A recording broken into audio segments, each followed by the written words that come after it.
Bah voilà, les vacances à Laval, c'est terminé. Alors les vacances c'est terminé, mais par contre, ici en Mayenne, il se passe encore plein de choses.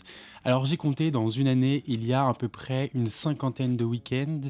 Et à Laval, il y a à peu près une trentaine de festivals et d'activités culturelles à faire tout au long de l'année. C'est donc un week-end sur deux à passer à Laval.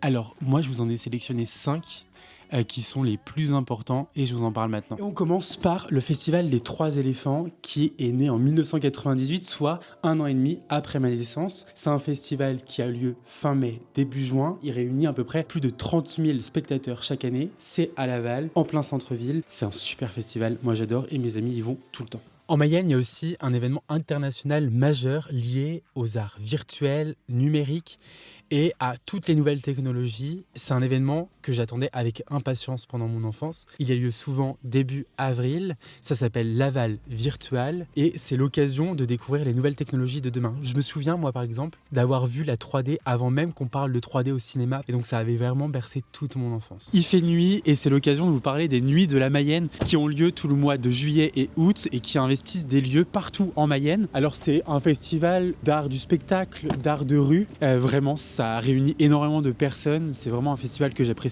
énormément et qui dynamise en fait tout le département pendant l'été. Bon bah voilà, je suis à la gare avec ma grosse valise et mon petit sac et c'est l'occasion de vous parler du dernier festival important de la Mayenne qui s'appelle le VNB Fest, qui a un rayonnement international parce qu'il y a Mika, il y a Riles aussi qui sont venus. Il a lieu tous les étés vers le mois d'août. Bref, c'est un gros festival, c'est plutôt vraiment très cool. J'espère que ça vous a plu. J'étais très heureux de pouvoir vous partager un petit bout de mon chez moi, de cette ville qui m'a vu naître et dans laquelle j'ai passé toute mon enfance.